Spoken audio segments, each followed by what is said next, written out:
like I'm in the big leagues. Yeah, told him I'ma hit it out the stands. I deserve another 100 bands. I deserve another 100 fans. Told them this was always in the plans. I just did it cause they said I can. Blowing euros when I'm down in France. Labels asking how I build a brand. Told them put a check up in my hands. Boy got time, no cap. Made a few checks, but they all in the rest. Had a few friends, but he stuck in the past. I don't even trip when I'm thinking about that. Hopped in the whip and we all in black. Shawty wanna ride till I hop in the back. 0 to 100, seen the rev on the dash. They ain't catching up, dog, I'm moving too fast. I'm in the big leagues. Told them don't miss me. Ballin' like Houston, ayy, feeling like Whitney. I need a bag, bruh, send it through quickly. I'm making hits, dog, like I'm in a big league. What's up, ladies and gentlemen? Welcome back to TDPHINSTALK, home of the real Miami Dolphin fans. We are live here, 7:30 hour, January 26, 2022. Hit that like button, ladies and gentlemen. We're about to get started. Let's get 100 likes before we get started. We got almost 150 people in here to start out, so hit that like button. Let's get that out the way now so that we can get onto this great content. We're going to be talking about the fact that the Miami Dolphins still want Deshaun Watson. We're going to be talking about Brian Daboll being the front runner to be our next coach and free agent issues going forward. Those are the three topics we're going to be covering tonight, and then a little open conversation, and we'll get out of here. But hit that like button so we can get started. Y'all know what time it is. Punch that like button, all right? Shout out to the Mod Squad. I see y'all showing up. Shout out to all the members of the channel. Salute to you all. Appreciate you guys so much. Punch that like button, though. We almost there. Hit that like button. We'll get started. Hit the like. We'll remove the chat. Hit the like and bring it back, all right? Remove the chat. Hit the like and bring it back. Let's do that, all right? There we go. We getting up there. They said Daboll going to New York. I know. We're going to talk about that. But he is the front runner for the Miami Dolphins, all right? All right, so the first topic, I want to go ahead and get it out the way. The Miami Dolphins still want Deshaun Watson. Ladies and gentlemen, they're not going to like this. They're not going to like this one. Let me ask y'all a question. What makes anybody think that they didn't want Deshaun Watson anymore? What makes anybody think that the Miami Dolphins does not want Deshaun Watson anymore? Huh? Why? Because they all lied to you? They lied to you when they fired Brian Flores and said that Brian Flores was the link to Deshaun Watson and the Dolphins are more than likely not interested in him anymore. Y'all remember that? All these two-and-ears did, and some of these beat writers who wanted to drive this narrative, is get rid of the Deshaun Watson talk. And how did they do it? They used Brian Flores' firing. As soon as they fired Brian Flores, everybody said, oh, we're not getting Watson now. Told you. It was nothing but a lie. First of all, I've been telling y'all for weeks now, Brian Flores is not the one who was linked to Deshaun Watson. He was never the one linked to Deshaun Watson. It was a lie. And guess the truth bomb dropped today. The truth bomb dropped today. A beat writer came out from not a beat writer, a journalist came out and said basically that their source was one of the beat writers. And they said that the Miami Dolphins are out on Deshaun Watson, and Deshaun Watson and Brian Flores are in constant contact and probably will end up in New York. And a few hours later, that same journalist came out and said, correction. After digging into this situation, I have found out that Brian Flores never was linked to Deshaun Watson and is not in communication with Deshaun Watson and doesn't even have his number. Because they lied to y'all to begin with. They wanted to get rid of the Tua narrative, the two-and-ears, of course. So as soon as Brian Flores got fired, here we go. They came with the lies. Oh, no more Watson. Flores was linked to Watson. Debunked. And I've been telling y'all that based off of what I've been hearing. Flores had nothing to do with Watson in the first place. Nothing. Then they tried to take it a step further and say, well, reports out of the organization, they're looking for a coach who would be willing to work with Tua because they're off of the Deshaun Watson train. No, they're looking for a coach who'd be willing to work with Tua if they're not able to secure Deshaun Watson. Nothing has changed on the Deshaun Watson's trail, period. I don't care what none of them want to sit out here and tell y'all. Nothing has changed. The Miami Dolphins will do their due diligence this offseason. They will try their very best if Deshaun Watson fixes his situation. They will try their very best to get Deshaun Watson, and if they can't, the coach knows we expect for you to work with Tua until we figure this out, unless you can turn him into the guy.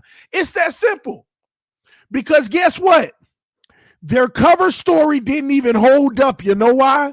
They said Brian Flores going to end up with the Giants and Watson's coming with him. What did the owner of the Giants say today? Vehemently, we are sticking with Daniel Jones and we are not pursuing Deshaun Watson. Their lie couldn't even hold up. And Brian Flores is still the front runner for the New York Giants job. Their lie couldn't even hold up. They came out and straight up said, we are not pursuing Deshaun Watson. So if Brian Flores is the front runner over there, and they're not pursuing Deshaun Watson, that is further proof. What are these people talking about with these lies? Talk about, oh, Watson was linked to Flo. Guess he's out of the picture now. It was a lie from the beginning, and I've been telling y'all that. Lies, lies, lies. And shame on some of these beat writers putting this false narrative out here because they didn't want Watson to come here to begin with. Shame on some of them. So I'm going to be honest, it makes me feel a lot better with all this conflicting information that I know my team is still in the sweepstakes. He ain't going to the Giants now. He wasn't going to Carolina, and I'm going to be honest with you. I'm starting to realize it's still Miami or nothing. Where else can he go that he want to go? He don't want to deal with cold weather. It's still Miami. It's still Miami, ladies and gentlemen. So this offseason, we have to hope he fixes his situation. And if he does, the Miami Dolphins will move heaven and earth to go get him to be our franchise quarterback. And if they can't secure him, then it's likely that we be moving on with Tua Tagovailoa. It's that simple. That's what the plan has always been. It's what the plan has always been all this time. And when Flores got fired, they thought that was the perfect opportunity to come out here and tell y'all some lies with these false, fake stories. And they didn't even hold up. Flores linked to Watson, found out after a reporter did all the digging they could, had to come out and correct their previous statement and literally said, after digging into this situation deeply, Deshaun Watson and Brian Flores has never been in communication, and they don't even have each other's number. And then the Giants come out and blow it all up by saying we are not trading for Deshaun Watson. So I ask y'all again, where did this narrative come from? Why don't some of y'all who think y'all around here with these credible people on their platforms and in their articles, on their papers, why don't you ask them where in the heck they got the whole story that Brian Flores was linked to Deshaun Watson and they've been in constant communication and looking to show up with each other wherever Flores ends up coaching? Why don't you go back to them and ask them, show me the receipts where you got this information? Well, a source of mine, no. Real sources put their name out there today and said that it was all a lie. And then I want you to go back to them and say, show me where the Giants were interested in Deshaun Watson and they were going to come get him, because their owner just came out and said, we are not trading for Deshaun Watson. We're moving forward with Daniel Jones. Show me. Why don't you go back to those people and ask them to show you receipts, because they selling you everything you want to hear. And I sat back and I'm like, dang, where are people getting these stories? So I'm researching myself. I'm reading the stories, but I'm like, this person never wanted Watson anyway. but they could be right. Maybe it's something I don't know. Let me look into the people I know. And every time I talk to the people I know, they have no clue what I'm talking about. This is just all rumor out here. This is all rumor out here. So all this fake news, man, at the end of the day out here got y'all clicking, thinking that we building around Tua. We might be if we can't secure Deshaun Watson services. I'd hate to believe that the organization I love is so incompetent that they wouldn't move heaven and earth if he cleared his situation to go get Deshaun Watson.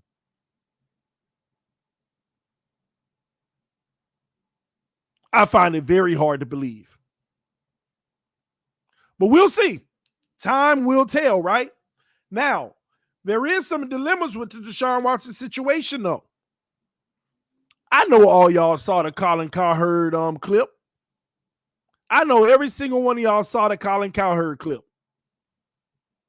I know that. Every single one of y'all saw the Colin Cowherd clip. And not only did a player say, if we're sticking with Tua, they're wasting my career. But a player also said, Deshaun Watson is the type of quarterback that we need. And wasn't shy about saying it. I can't believe a player actually said that, but name dropped Deshaun Watson as the type of player that we need to win now. That's a dilemma in the locker room. And here's why it's a dilemma. There are so many reasons why Tua Tagovailoa is becoming a dilemma for us.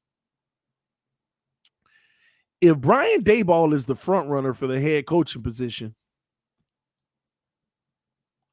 why they ain't hire him yet?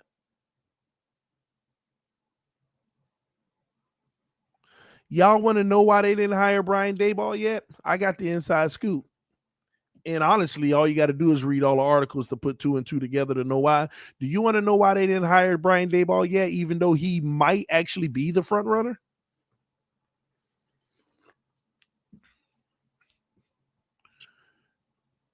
Because we aren't Brian Daboll's first choice.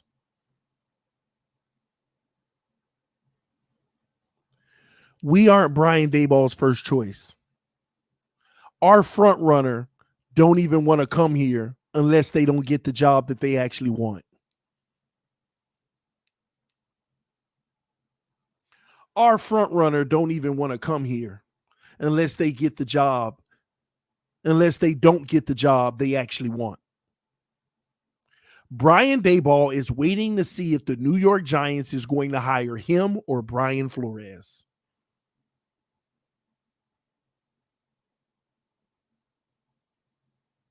Why wouldn't we be the first option for Brian Daboll? More fake news out there talking about Brian Daboll would like to come to Miami because Tua Tagovailoa, the thought of reuniting with Tua Tagovailoa has Brian Daboll wanting to come to Miami. Then why he ain't signed yet, ladies and gentlemen?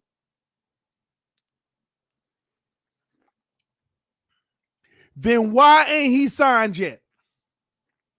Why they ain't announced our head coach yet?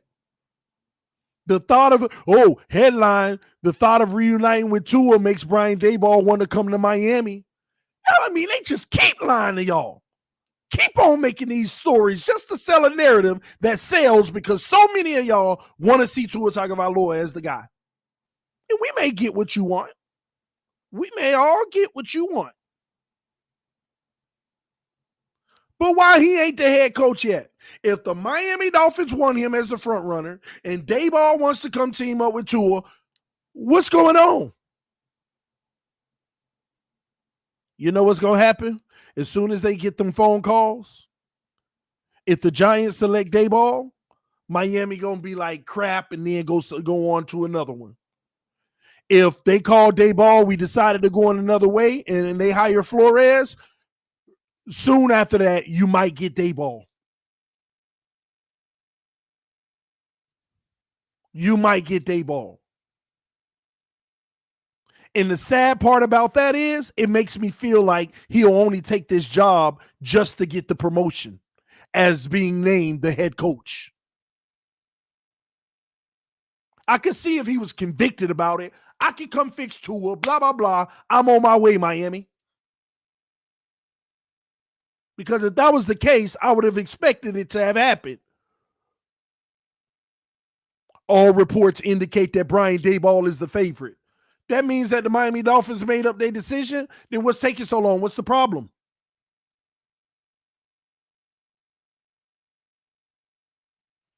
What's the problem? And stop lying. Stop those lying narratives, JNC. Ross said it himself. He has no interest in pursuing Deshaun Watson. Y'all see what I'm talking about? Do y'all see what I'm talking about? JNC just said Ross said it himself. He has no interest in pursuing Watson. When did he say that? Didn't Ross sit on that podium? Because that is the only time that you heard from Ross. Ross sat on that podium and said, that is going to be the coach's decision.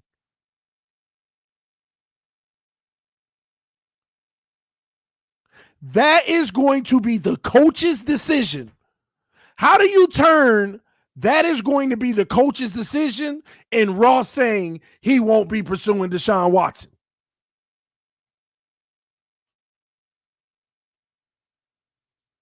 Why do we do that? Go back and watch it. And Stephen Ross, what he's really trying to do is let y'all know, I don't make those decisions. It ain't my job to go pursue. I just sign off or don't sign off. That's brought to me by the GM and the coach. I'm not the one out here pursuing. That's all Ross was trying to tell y'all. I'm not the one out here saying, I want Watson, go get him. That's what he was trying to say. And then he doubled back by saying that is going to be the next coach's decision. Now, why don't you take some time, go watch the clip, and comprehend the words that are being said? Because if he said, I am not going to pursue Deshaun Watson, why would he say that is going to be the next coach's decision? What sense does that make? That is the only interview Stephen Ross has done. Do y'all have another interview out here since then that I don't know about? Does anybody out here have another interview that y'all see that I don't know about?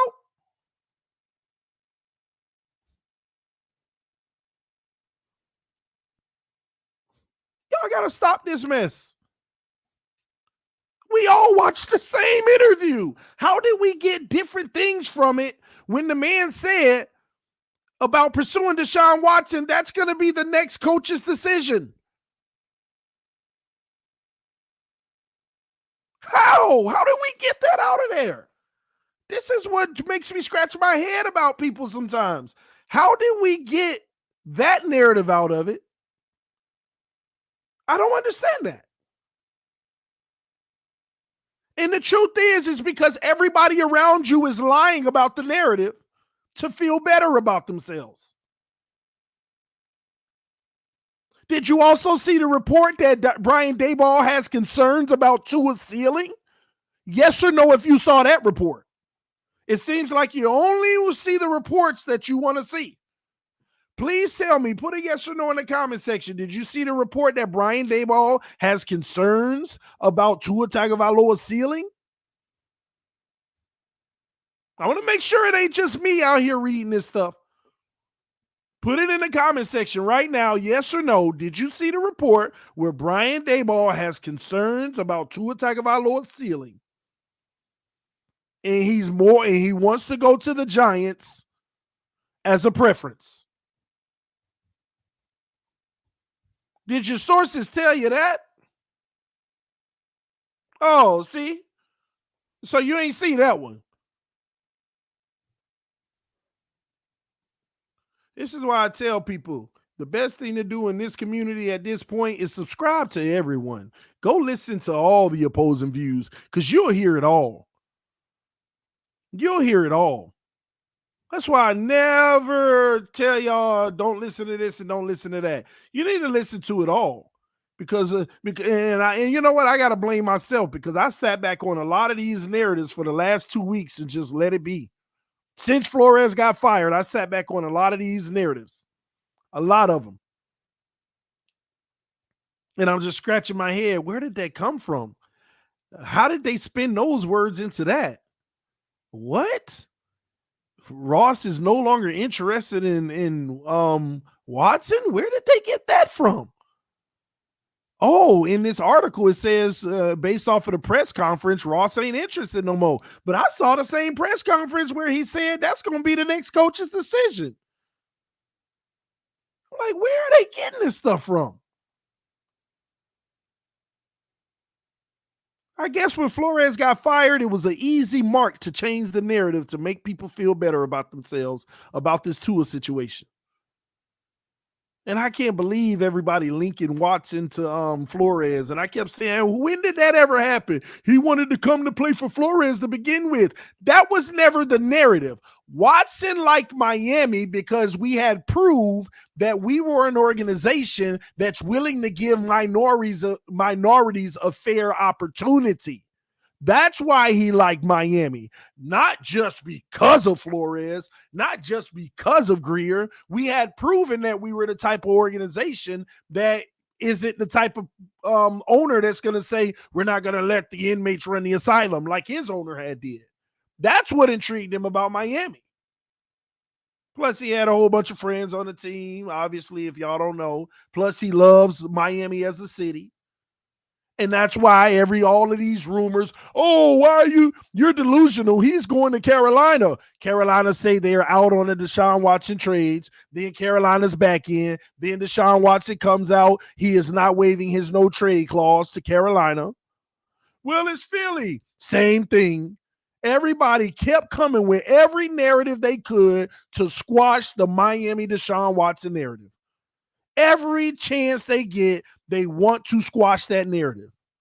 And since the firing of Brian Flores, those who want to squash that narrative felt better about themselves using fake information, using false information. That was never the case. Stephen Ross never said they were out on it. Chris Greer never said they were out on Deshaun Watson. And even this saying out here that whatever coach they hire, they have to be willing to work with Tua Tagovailoa. I'm going to be honest, I'm still searching for the validity in that.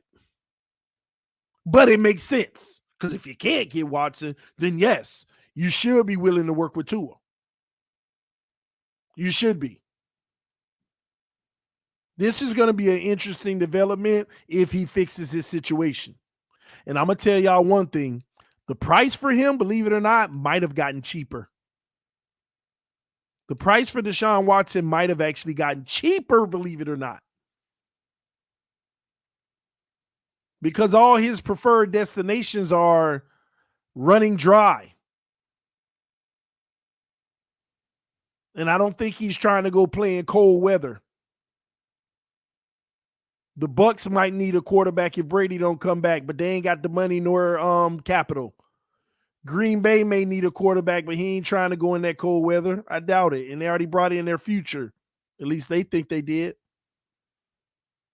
All the new options that came available it doesn't even make sense for them. Doesn't even make sense. But some of y'all say, I don't think Watson is probable, TD. Time will tell. This offseason, if he fixes his situation, we'll see what their move is. We'll see what their move is. Because their draft capital actually got worse. It ain't even worth what it was whenever they were trying to get him. So we'll see what happens. But here's the dilemma with the Watson thing. There are players in that locker room that don't want Tua as their quarterback, that they feel like they're wasting their career. Daboll report that came out. Daboll is concerned about Tua's ceiling. Daboll wants to go to New York, but if they hire Flores, he may say, okay, I'll go to Miami. Second option.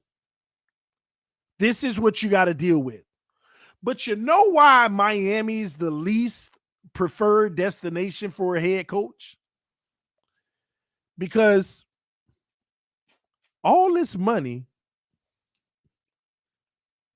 who you gonna sign without overpaying them? I want y'all to really think about that. If defensive players are saying, I'm wasting my career here with Tua, then I sat back and I thought, God, dog, we got more holes than I thought. You know why?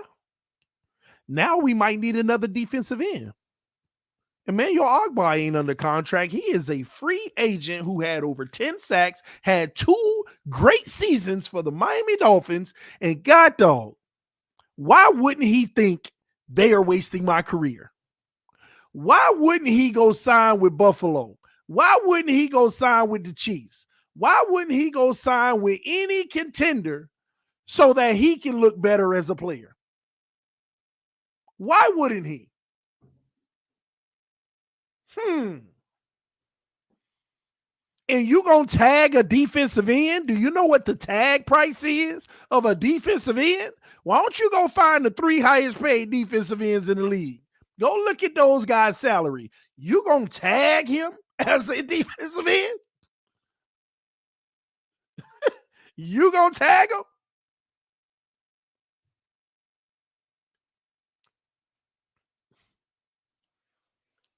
Just to secure 1 year? No.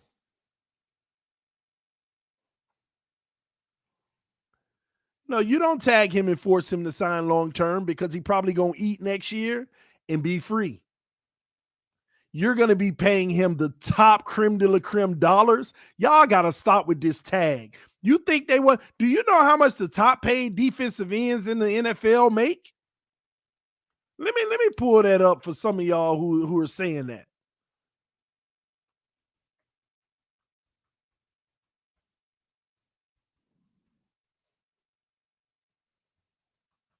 Let me pull that up. Let's see, how much does the top defensive ends in the league make? Here we go.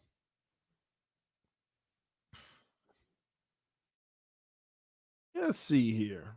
All right, give me a chart. Don't give me all these words.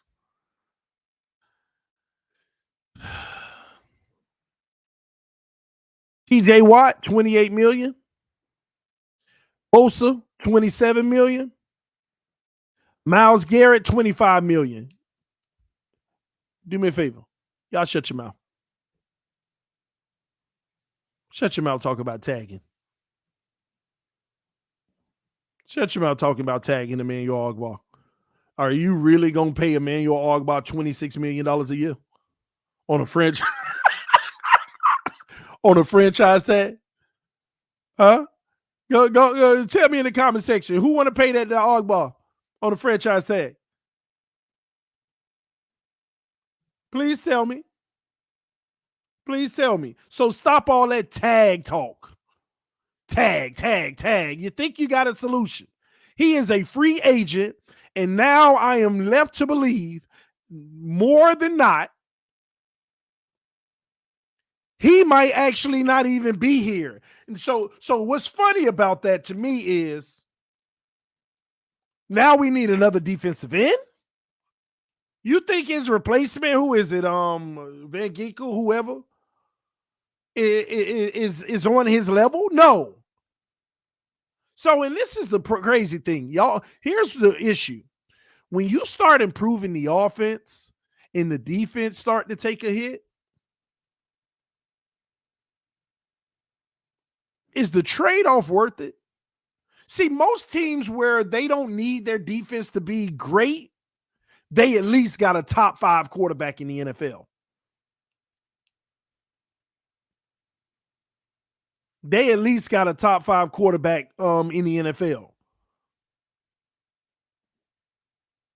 That's how that works. but you ain't got a top 5 quarterback in the NFL and your defense starts to fall and what they do, their productivity, you got an issue.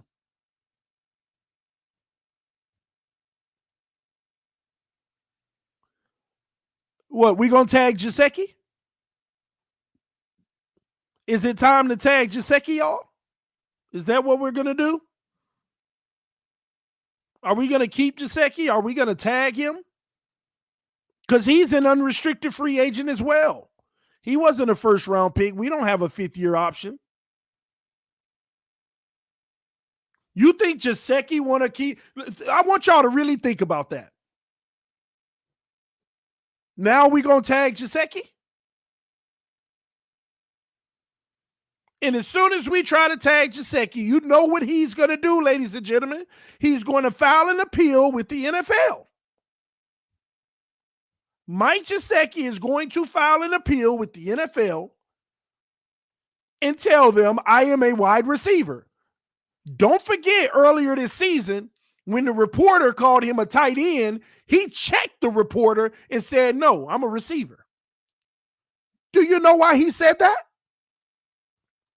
Because let's look at the top paid wide receivers in the NFL. And guess what? When he filed that appeal, the NFL is going to side, and the NFLPA is going to side with Mike Gesicki.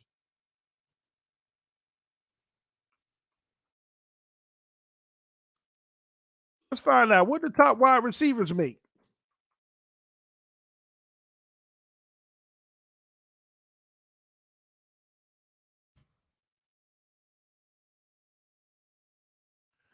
Let's see what the top wide receivers make. Where y'all at? What kind of money y'all getting right now?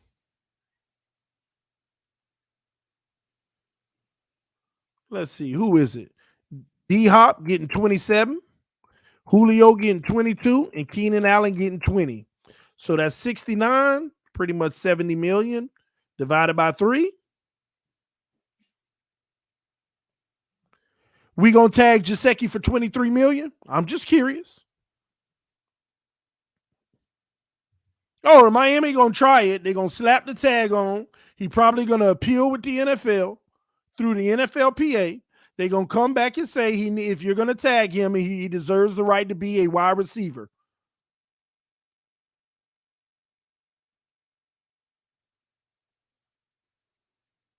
So are you going to tag Mike Gesicki for 23 million? Come on, y'all, let me know. Somebody said H no trade. You can't trade him. He an unrestricted free agent. We don't have any more years on his contract. Y'all do realize that we don't have any years. He wasn't a first-round pick. We didn't do a fifth year. There's no fifth-year option. Mike Gesicki has played 4 years. His contract is done in Miami. He's an unrestricted free agent. So Mike Gesicki is about to walk out there in the open market and see who the highest bidder is. He's about to see who the highest bidder is. So with Mike Gesicki looking for out there, who is the highest bidder?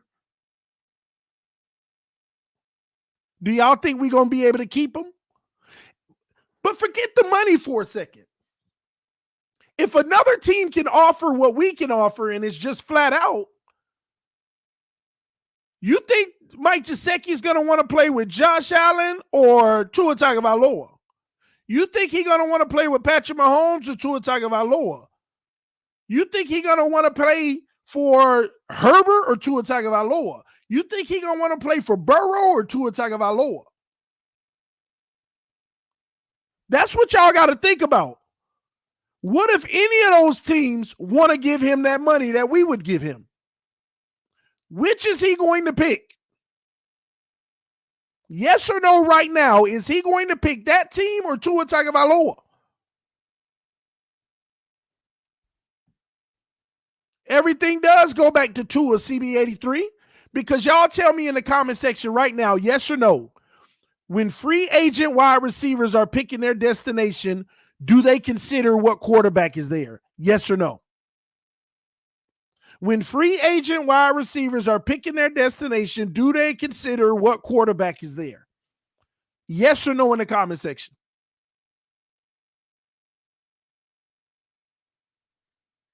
Thank you. We need to go get Devontae Adams. Devontae Adams already gonna get the money. Now he's looking for the Hall of Fame. You think Tua gonna help that? Then I'm hearing all this Calvin Ridley. When you bring in elite receivers like that, they're only going to be able to provide you 80% of what they normally do because they don't expect to be catching the 50-yard bombs all day that they love catching. If they got 3 feet separation 50 yards down the field and there's a 2-yard check down, they know they ain't getting the ball. And they also hear these disgruntled players sitting here talking about we can't win with him. I promise y'all we going to have a free agent dilemma. Only people we going to get is people that we overpay. That's it.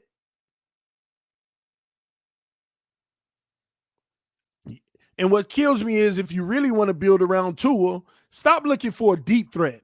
Look for somebody who could run some great intermediate routes.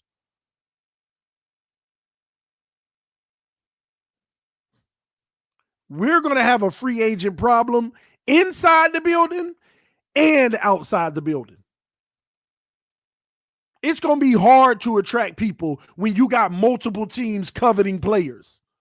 Everybody knows now you got to go get you 2 to 3 great receivers now because that's what a lot of these teams trying to load up and do. And these receivers' money is about to go up even more, and now they're going to be sitting out here like, okay, Miami wants me and Buffalo wants me. It's a no-brainer. Same money. Most receivers are going to look at who the freaking quarterback is. What chance do you have to contend? They keep firing coaches. Matter of fact, Tua's going to be learning a whole new system for the 3rd or 4th time. I don't even know how many times now. This is about to be the 3rd system.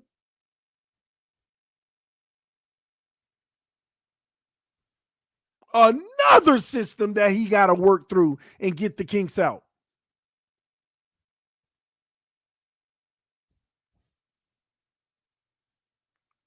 We're going to have a free agent issue. Soon as they open free agent, bam, come on, Miami. Please, go get the best right tackle. Why that guy want to come to Miami? I bet you overpaid by $5 million. Sucking up your cap. Come on, Miami, go get the best receiver. You might end up, Devontae Adams goes here. Ridley. This person, that person. Your best bet is trading. Your best bet is to trade for somebody and hope that they be happy. Hope that they be happy. And some of y'all act like we didn't have an issue in the past attracting free agents. Y'all forgot that? The Miami Dolphins always had an issue in the past trying to get the best free agents. We've always had that issue. And every time we can get a big name free agent, we had to overpay. Ndamukong Suh, Kenny Stills. A lot of those guys we actually had to overpay at the time. I remember when we took on Brandon Marshall's contract. A lot of these guys we had to overpay. Always Mike Wallace. We didn't overpay on Fuller. Fuller honestly was worth more than $10 million, but he took that 1-year deal because he expected to get a bigger deal this year when we had the cap. That's what they promised Fuller. They said, take the 1-year deal for less money. We're going to get Watson. And then next year when we got real money, we're going to pay you real money. That's what the plan was. Fuller making $10 million? Fuller could have made $18 million easy. Easy last year. I know some of y'all don't realize that. First of all, Fuller's still one of the top receivers in the league. You just ain't get to use him last year. And we all know why you didn't get to use him, even though we're going to keep on blaming the finger.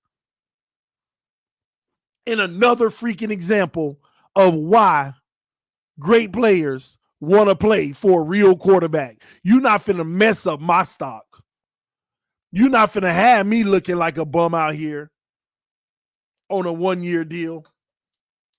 Think Fuller was dealing with you think Fuller had a season-ending finger injury since week 2? Come on. A season-ending finger injury, y'all? Since week 2? Really? Y'all think that's really what happened?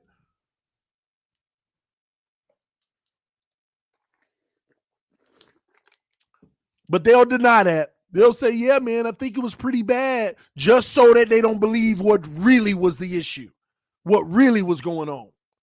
Y'all know what time it was. That man expected Deshaun Watson to be right here front and center as our quarterback. I bet you if they would have had Watson here, Fuller would have played at least 10 games. Easy. I can guarantee you if Watson was on this team, Fuller would have played at least 10 games.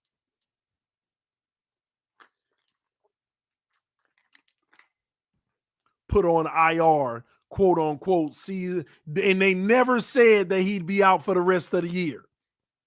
Then after the trade deadline, well, what's going on with Fuller? Well, we're managing the situation. We're just keeping it one day at a time. It's bothering them, but his is a special situation.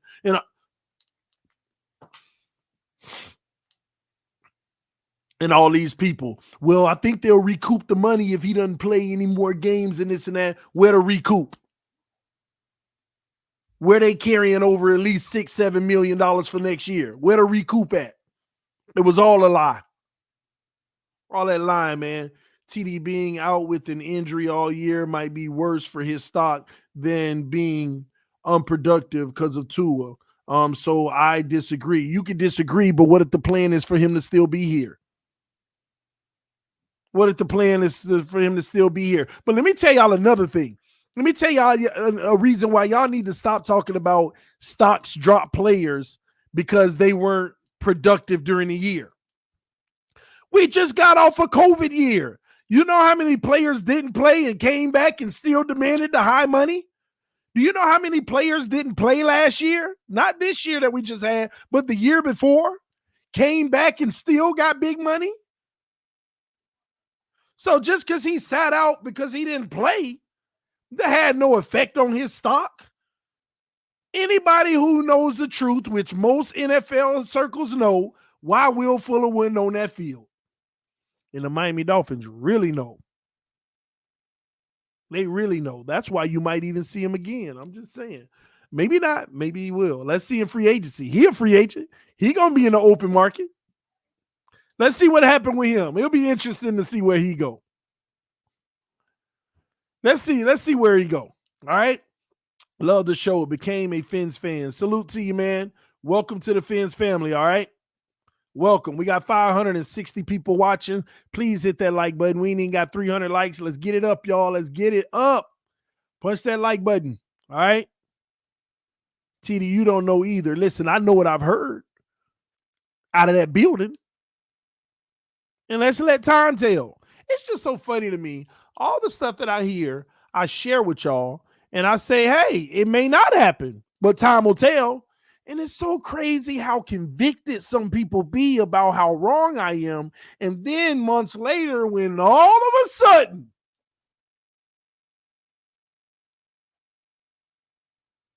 where y'all be then? When is anybody at some point going to say, one thing I'll say about TD, this fool is right more than he ain't. And you know where that starts? With me telling y'all what Tua Tagovailoa is and what he's going to be in this league. Told y'all before we even drafted him.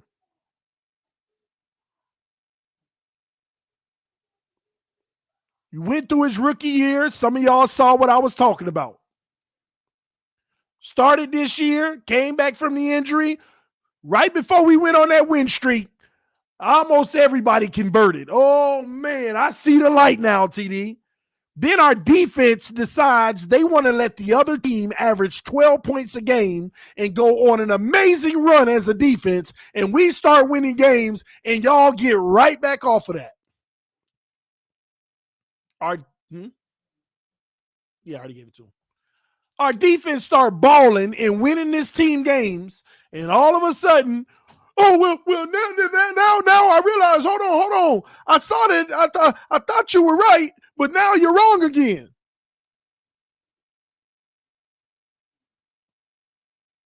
And all it took was 2 games for y'all to go right back to, okay, yeah, he sucks. He just ain't good. I told y'all in that Jets game, we won, but he did not look good. Yeah, but TD, we on the win streak, and he had 1 bad game.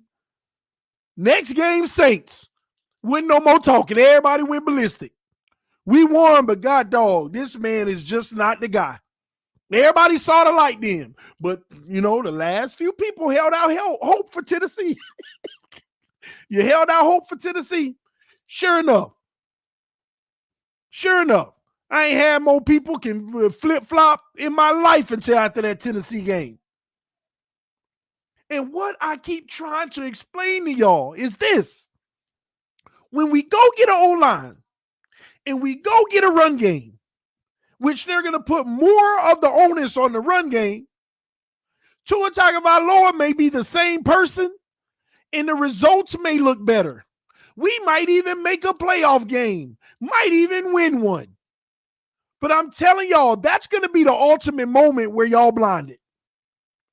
Because we're going to go to a playoffs, and this is something that you're not used to. See, if you put things around them, we can go to the playoffs. We could have gone this year. with Tua. But at the end of the day, I'm talking Super Bowls over here. I'm not talking about perennial playoffs with Tony Romo. I'm not talking about first round, second round exits every year. I'm talking about what you need to win a Super Bowl. Putting everything around Tua can make you a playoff team. But it does not make you a Super Bowl contender. And that, ladies and gentlemen, is going to be the biggest divide of this fan base, because everybody going to scream to the top of their lungs, told you so, if we get more around him and we go to the playoffs, just to have an early exit. If I learned my lesson about Ryan Tannehill, why ain't y'all learning your lesson about Ryan Tannehill? Does Ryan Tannehill got a good O-line? Does Ryan Tannehill have the best run game in the league when they're running back healthy? Is that ever going to be enough for them to win a Super Bowl? Let me say that one more time. Does Ryan Tannehill have a good O-line? Does he have the best run game in the NFL when his guy is healthy? And is it enough to win a Super Bowl? No. Because when the rubber meets the free, and you know what's even sadder about it? Tannehill with 3 picks versus Tennessee played better than Tua with less. As a matter of fact, they dropped 3 of Tua picks. Y'all remember? Tannehill with 3 picks versus, Tannehill with 3 picks versus the Bengals played better than Tua versus Tennessee.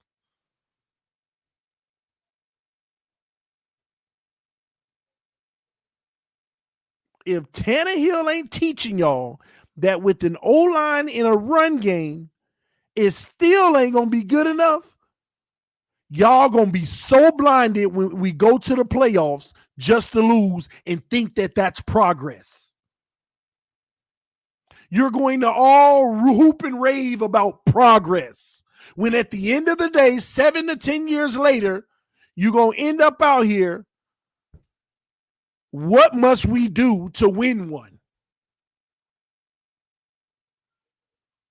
But when you got a guy like Joe Burrow,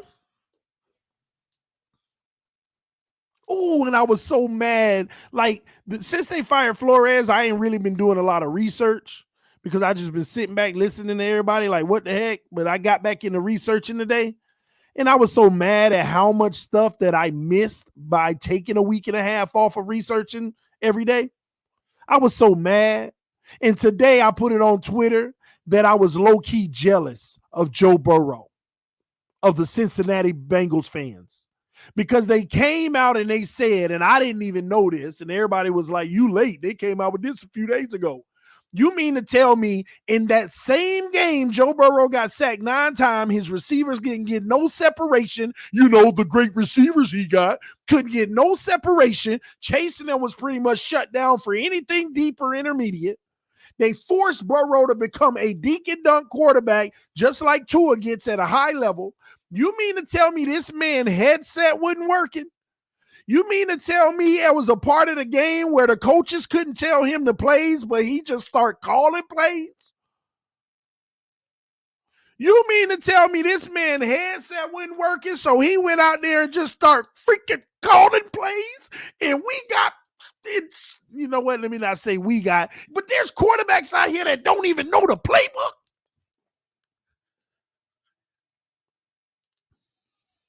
This type of stuff make you jealous, man. Don't say cap. Just go look it up. Joe Burrow out here calling plays because the headset didn't work. In the huddle, saying, calling the plays that he remembered, that he felt that was the best for the flow of the game.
And we out here. That's my guy. I'm sticking with him. That's my man. Is this your guy? Yeah, I'm sticking with him. That's my man.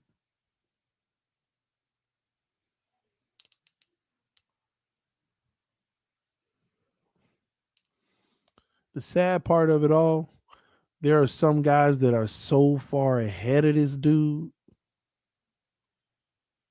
that it don't even matter if he gets better.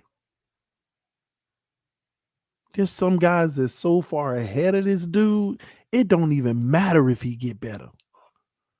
Tua's improved. And don't talk to me until you say, I think Tua's better than Josh Allen. I think Tua's better than Patrick Mahomes. Don't talk to me unless you can actually say that, even if you don't feel convicted. And guess what? That means you ain't ever going to talk to me. You ain't ever going to talk to me. And don't let this man beat Patrick Mahomes this weekend. He done already by far exceeded expectations. He done already exceeded expectations by far. Don't let this man beat Patrick Mahomes this weekend. Oh my gosh. Oh my gosh. Like at this point, we need this man to fail. At this point, we need this man to fail. We need Joe Burrow to fail. We rooting for, I don't care if you're a Dolphins fan. If you are a Miami Dolphins fan, we Chiefs fans this weekend. I'm rooting for the freaking Chiefs. I can't take seeing this man beat Patrick Mahomes. My homeboy this weekend, I wouldn't be able to take it if I see Joe Burrow go to the Super Bowl and what many are arguing is his first year because he got hurt last year, like some of y'all like to make the excuse for Tua. Well, it's really his first year because he got hurt last year, and then they didn't play him much last year. If this man go to the Super Bowl, I'm done. I'm done. It's unfair to Tua, but it will make me probably permanently dislike Tua. I'm serious. And it ain't got nothing to do with Tua personally, but I cannot like or support what I know the end result is going to be. And the sad part about it is Joe Burrow got the worst right side of an O-line in the NFL. Between the center, the right guard, and the right tackle, worse in the NFL. At least on our right side, Robert Hunt graded really high. When it was all said and done, Robert Hunt actually climbed the charts. Go look it up. Imagine when they put things around him. And that's the sad part. Everybody sit here and talk about how much they got, but why don't you talk about how much he don't got? You talk about building around Tua, but God dog, everybody else still finna build on their team. They got a little money coming in the next year, and they still got opportunity to make their line better.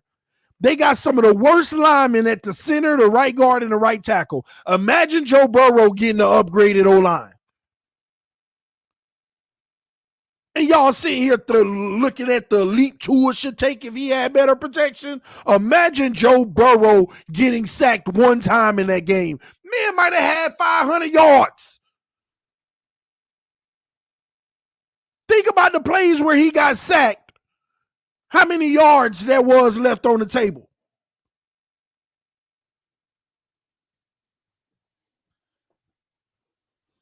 And y'all got to remember, every time you say let's build around, we ain't the only team that's doing that. Some teams got quarterbacks at the same age that got the same opportunity to build.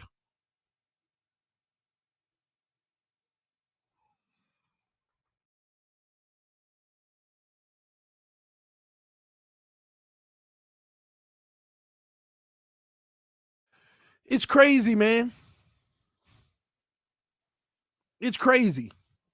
Let me give y'all a prime example.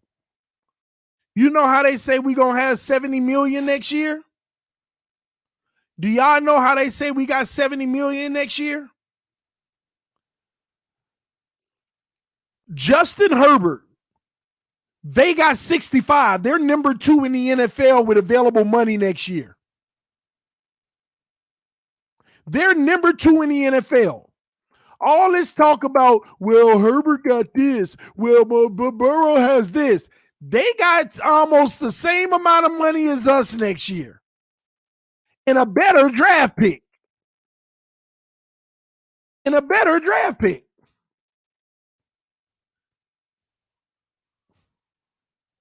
Imagine how much they can do to build around him based off of what they already got.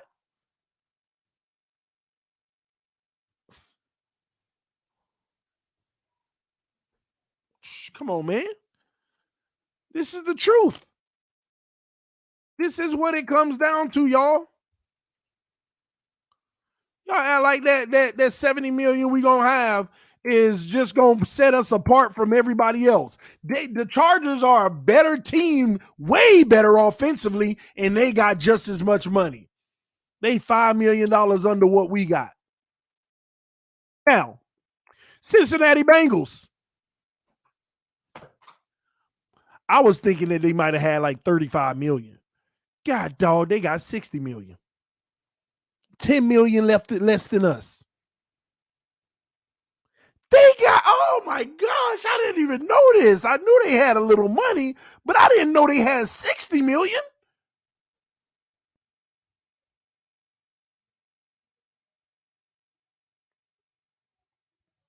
going to be even better.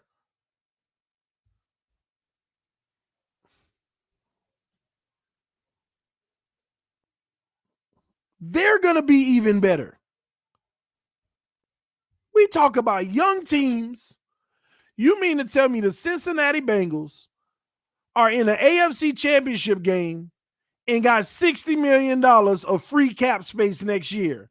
Not to mention they probably going to move on from some guys and create more cap space. But they got $60 million. The Chargers got more people under contract than us next year, and they only got $4.5 million less, which means that most of their team is already signed. They got more people under contract than us.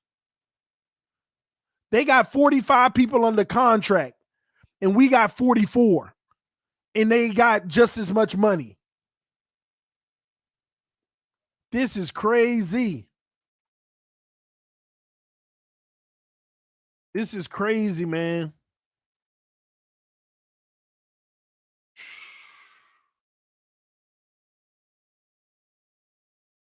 Wow.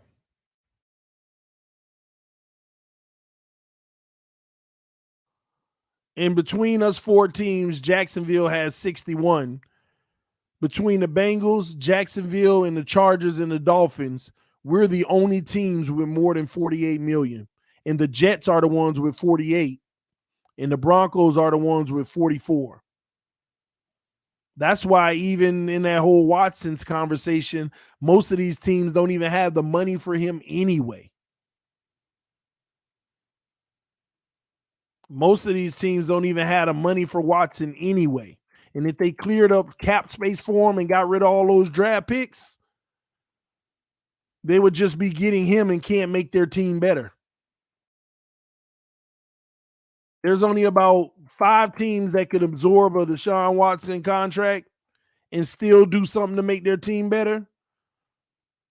But they don't need quarterbacks unless he's going to Jacksonville, because the Chargers don't need it. The Bengals don't need it unless he's going to the Jets. And Denver's the last hope. That's it.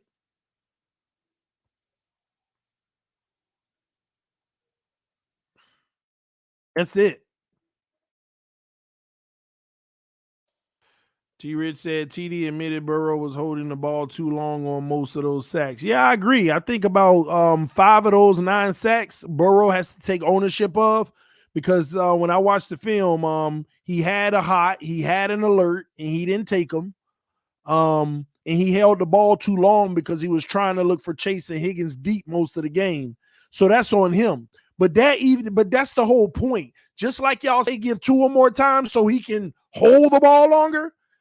Think about what if they give that man more time and he can hold it longer.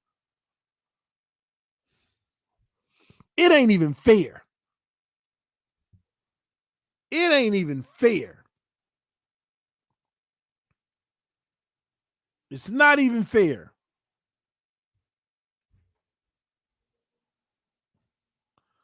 Somebody said Pittsburgh can clear up cap space. Yeah, Pittsburgh can. They got about 34, so they can clear up. But again, they can't clear up cap space with Ben Roethlisberger because his is dead cap regardless of $10 million. They're not saving any cash from Ben Roethlisberger. They don't even have him under salary next year. He's actually hurting them with $10 million in dead cap. So in order for them to clear up cap space, I mean, what? You think they're going to move on from TJ Watt? No, that's a fresh contract. Cameron Hayward? No, they ain't moving on from that. I'm looking at these contracts right now. Pittsburgh can possibly clear up a little, but they can't do anything on their team. They have to clear up just enough just to make the trade and give away all their assets. Just to come back and say, we can't do nothing else. That's it. That's not happening. That's definitely not happening in Pittsburgh. No, the roundtable is going to be tomorrow night. Dan Mitchell tried to back out. I told him, no, you got to face the music. So we rescheduled to accommodate him for tomorrow night. He's not going to run from this one. So he's gonna be tomorrow night. It's gonna be the AFC East roundtable. So yes, ladies and gentlemen, it looks like if the Giants hire Brian Flores, Daboll may be a Miami Dolphin because I don't think he's going to have any other options. That's another thing you got to think about. There's a lot of coaching vacancies, but if Flores goes to New York, Daboll may have to end up in Miami because a lot of those other teams are reported of liking certain other people, even though he's interviewed in some other places, but they're liking some other people. So Daboll may be stuck with Miami, and trust me, it will be his second option because if Miami wants him and he wants Miami, then the deal would have been done. The deal would have been done. It would be a wrap, but that's not the case. The deal isn't done. But I'm going to say this, Brian Daboll is the favorite. I think they also really like Vance Joseph because they want to keep that defense intact. Either way, Brian Daboll or Vance Joseph, I'm telling y'all now, they still gonna be in on Watson. And if they can't, they like the Daboll because they're hoping he can help Tua. But the sad part about that is everybody knows Josh Allen's growth wasn't attributed to Brian Daboll in Buffalo. Ask any Buffalo Bills fan. Josh Allen's growth had nothing to do with Brian Daboll, according to them. So we'll be getting a coach who's had a lot of failure as a coach in his career that is going to take the first opportunity to be a head coach. And it is what it is. If that's what we end up doing. But time will tell. Time will tell, ladies and gentlemen. Time will tell, all right? Somebody said Lamar Jackson is elite. Lamar Jackson is not elite. He's not elite. Definitely is not elite. I actually finished that illustration, by the way, for y'all, so that when we're having conversations, you can see what I'm talking about. This is it right here. This is what it is right here.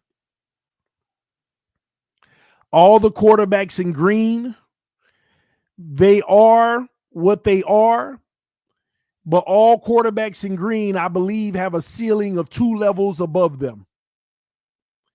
They don't now. Over the years, they're gonna move.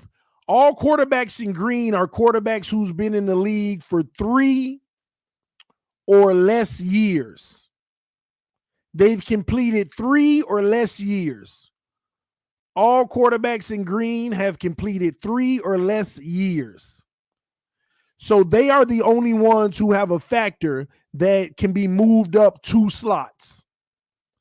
But their base can change in those first 3 years. Like, let me give you an example. Joe Burrow, right? After these playoffs, we might want to put Joe Burrow as really good and say his ceiling is elite. But right now, just because we saw a few nice performances, I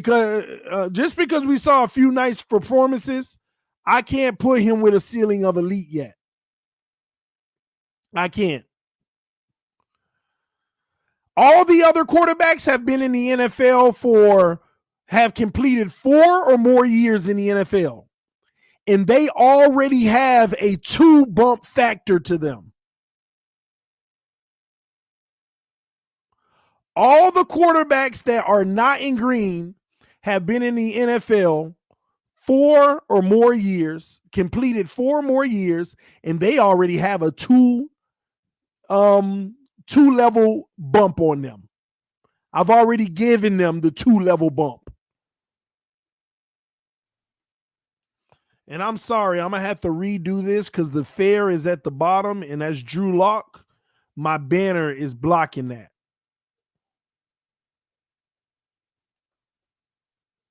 How is Rodgers not elite? Look at his career in its totality. Rodgers has had elite moments. But Rodgers' career will never stand up to Tom Brady's. And Rodgers' career already isn't on the trajectory of Patrick Mahomes has been. And to be quite honest, Patrick Mahomes has already accomplished exactly what Aaron Rodgers has accomplished outside of the appearances to Pro Bowls and All Pros and stuff like that. Patrick Mahomes has already accomplished all those things that Aaron Rodgers has just about done.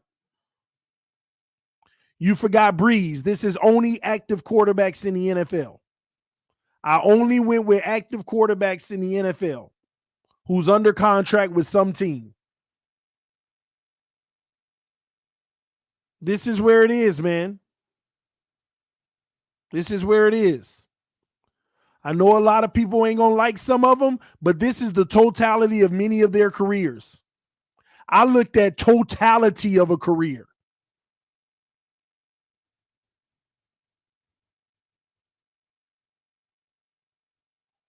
I looked at the totality. Somebody said Deshaun Watson. I didn't put him on here because he wasn't active in the league right now. Soon as he comes back, I'll throw him on here.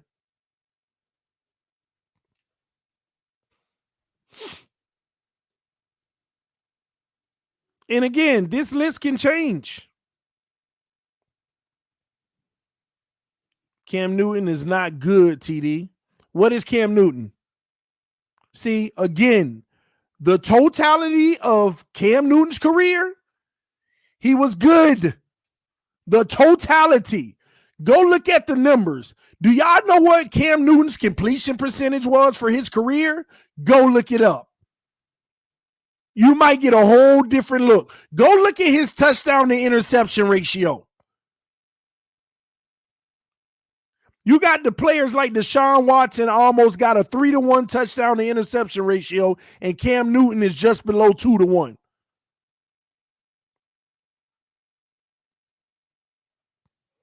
You got to look at the totality of his career.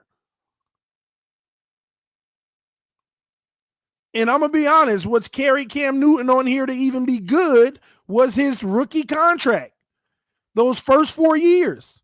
Outside of those first 4 years, anybody could argue that he was an average quarterback. Those first 4 years, I mean, had him up there. But when you look at the totality of his career, he was a good quarterback. Yeah, they're going to have debates and discussions and say, oh, Cam Newton was great in his prime. He was.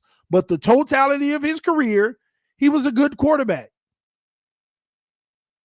I thought it was 10 stages, not 8. It was, Jolie, but nobody fell in the bottom 2. And I'm not talking about no backups. This is only eligible quarterbacks. I could have went down the list and put all the backups down there in trash and below trash, but why? Why? I don't need to talk about Jacoby Brissett and all of those guys. It's a waste of me putting it on the list. I want to talk about what really matters because nobody below fair is ever going to win you a Super Bowl.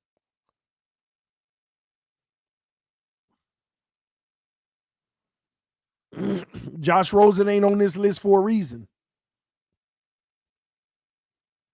I wanted to take out the fair category. But Drew Lock fell into an eligible quarterback status of what we're talking about. But I wanted to take fair out. And I might just take it out. TD saying Rodgers didn't have an elite career. Was Rodgers' career as good as Brady's? And Patrick Mahomes, early in his career, who has 10 to 15 more years to play football, has already accomplished everything that Rodgers has accomplished from that standpoint of the ultimate goal. Come on, man. Y'all got to have levels to this. If I put Aaron Rodgers up there with Tom Brady, it disrespects Tom Brady. Is he a better slinger of the ball than Tom Brady? Yes, but he ain't an elite quarterback like Tom Brady.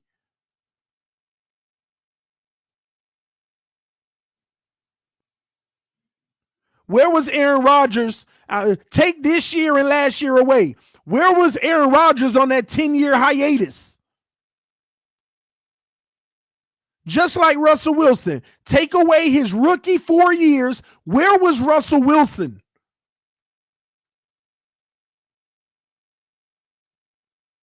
They weren't even in the picture of competing for a Super Bowl. Take away Aaron Rodgers' rookie contract.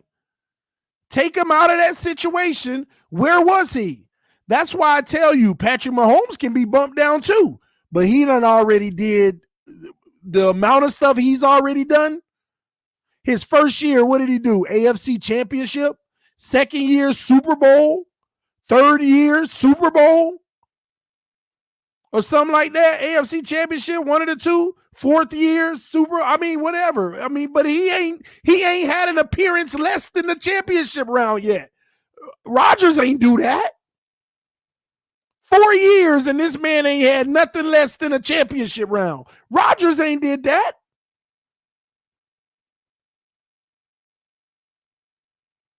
And some of y'all say Rodgers is definitely better than Brady if you compare stats. Stats is a product of what is around you.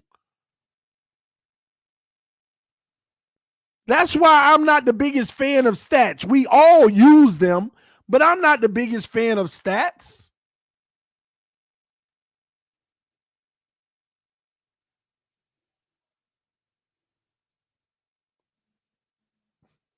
What did they have around them when they ate up in all those stats?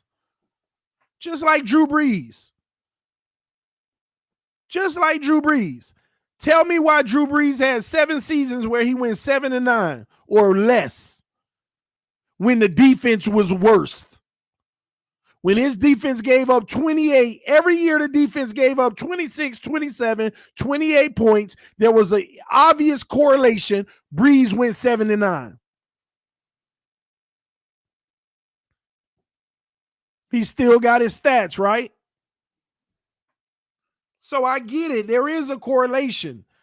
That's why these quarterbacks, you do need at least a sufficient defense to win and move numbers. But at the end of the day, I'm sorry, man.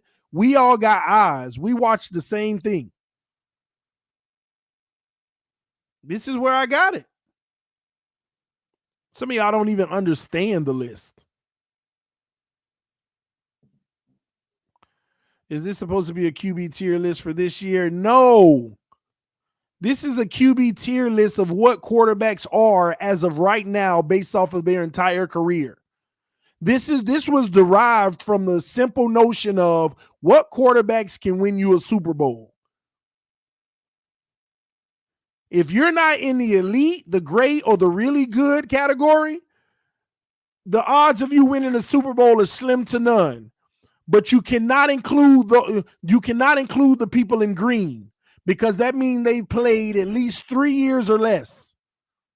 They still haven't written their base yet. Once they played 4 years, you give them a base, and then you up the level by 2, and that's what they're going to be at their ceiling. So Joe Burrow, after he plays those first 4 years, wherever he is on this list, you up it by 2. And that's what his ceiling is going to be to me. TD, this list is trash. Then make your own. This mine. I love it. This is my assessment of football. And time will tell. It always does. Josh Allen destroys your 2-level bump theory. He was below average to average his first 2 years and jumped to great. See, I'm glad you actually said that. Is Josh Allen in green? No, he's not. So in the first 4 years, you determine what your base level is. So let me give you an example. Take Trey Lance, who is at below average, right? When Trey Lance is done with his 4 years, wherever we put him, you bump it up 2 levels. So Josh Allen in his rookie year would have been where Trey Lance is at below average. Josh Allen after year 2, he would have been at average. Josh Allen after year 3, he would have jumped up to good. And that's what he did. And Josh Allen, after this year, when it was all said and done, I bumped him up 2 levels to great. That's why I said don't use the people in green. Right now, the people in green, I give a 2-level bump, but they can change their base before they get the 2-level finish bump and going black. So Josh Allen's year 3 showed you what the base was.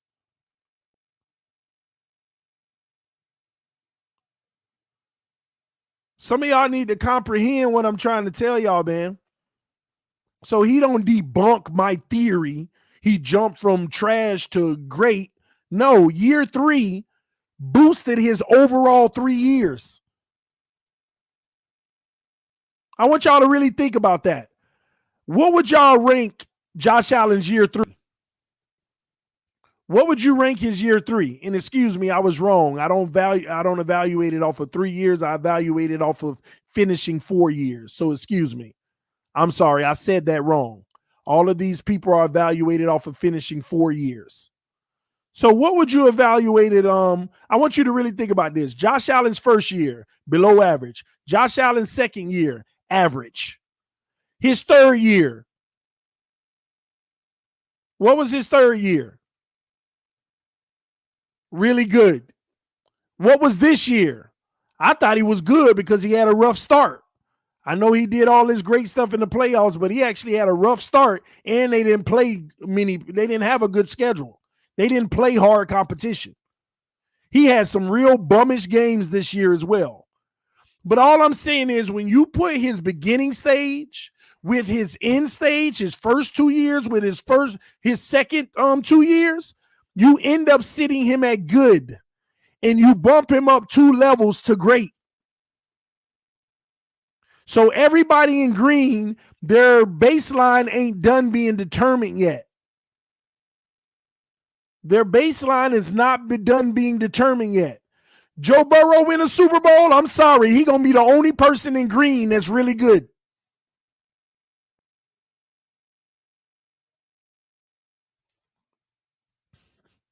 Mac Jones isn't above. Oh, well, this is the wrong one. I'm reading the wrong one.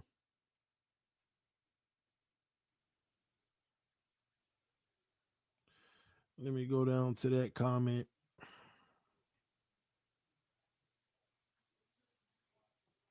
All right, Mac Jones isn't above average, but I guess win-loss is a QB stat. No. I'm glad you brought that up, T. Rich. Josh Allen is above average, ladies and gentlemen. Let me tell y'all something. All these quarterbacks are not rated the same on the same scale. Let me tell you why I say that. You have to rate these quarterbacks on difficulty of offense.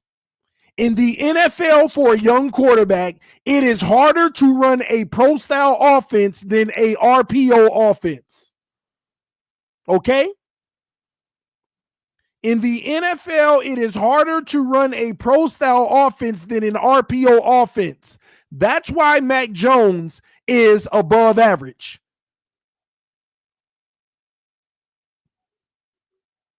Where he is in a pro-style offense right now is actually above average.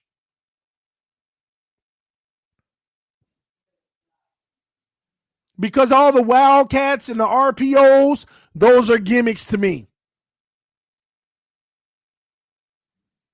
That's why I had a really hard time on this list. I had a really hard time with one player in particular.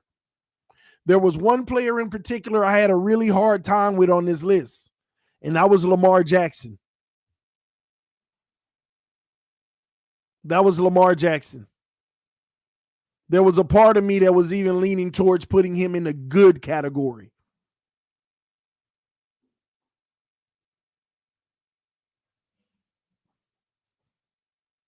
But I end up putting him really good. Y'all see this crap? Lamar Jackson is elite. At what? At what? Running the ball?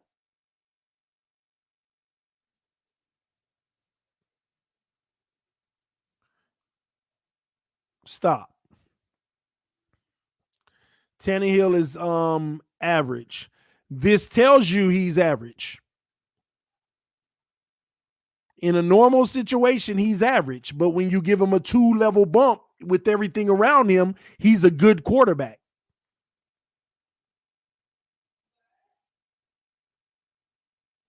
So if you see Ryan Tannehill in the good category, that's with everything around him. Jimmy Garoppolo, with everything around him, he's good. I want to put Jimmy G at really good, but when I went back and I looked at the raw data of the stats, I just couldn't. I still end up putting him down at good.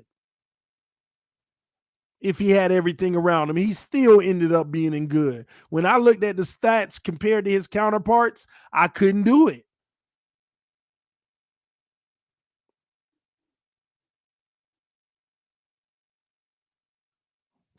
So listen, man, your cream of the crop in the NFL right now is Tom Brady, Patrick Mahomes, Aaron Rodgers, Matthew Stafford, Josh Allen, with everything around them. The next tier, Dak Prescott, Russell Wilson, Derek Carr, Kirk Cousins, Lamar Jackson, Matt Ryan, and Ben Roethlisberger. The whole list, the totality of their career with everything around them. This is where I have it right now. 10, 15. Hold on. Y'all give me one moment.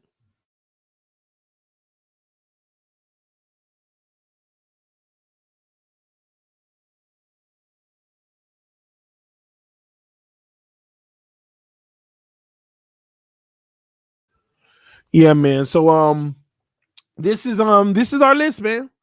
We could always talk about it. We could always break it down, man. But anyway, man, I got to get to moving. I got some stuff I got to take care of with the fam. And who knows, man, I might actually go live again just to chop it up with some of y'all. See if I can bring some of my detractors on, those who disagree with stuff, and let's have a conversation. So I might go live again. I'll let y'all know. Let me see, what time is it? I'll let y'all know. RPO is a mess. Yes, I want y'all to consider that on this list.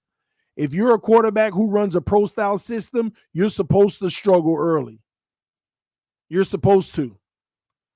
Give you an example. You look at all these guys like Trevor Lawrence and Zach Wilson. I could have said they were fair, but they're in a pro style system. They're supposed to struggle. They're supposed to work those kinks out. So that's how I derived it. Now this list is fluid. It can change. It's going to change. Next year, we might want to push some people down. That's green. We might want to bump some people up. All of this stuff matters. It's going to change. This is where we have it right now. All right. Appreciate y'all. Love y'all. Thank y'all for tuning in. It's TD Fans Talk, home of the real Miami Dolphin fans. Please hit that like button on your way out. We had 600 people at one point. I will see y'all later. Peace. I am out.